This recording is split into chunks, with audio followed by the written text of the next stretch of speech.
Avvalambor assalomu alaykum. Bir life hack ko'rsatmoqchimiz. Motorni umrini uzaytiradigan life hack. 2 yil 3 yil turgan mashina, masalan, shartda olib, zavod qilib, 1 oy 2 oydan keyin ochtirib buni motor qildirishdan foyda yo'q. Shuning uchun ko'p kishi shunday qiladi yoki sirazu ochtirib qiladi turganidan keyin. Shuni o'rniga har bitta silindrga, maslenkada yoki oddiy shpritsda kam-kamdan yog' quysa agar, maslinni plyonkasida zavod qiladi va silindr bilan porshn silindr kolsalar bir-birini zadir qilmaydi, yemaydi. Va umri uzayadi mashinani.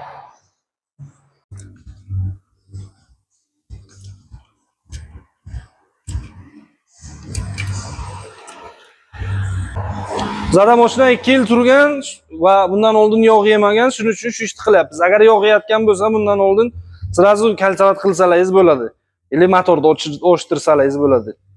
Hozir kamroqdan quydim, tam 5 grammdan masalan, zavod qilishdan oldin yana quyaman. Salomat bo'linglar.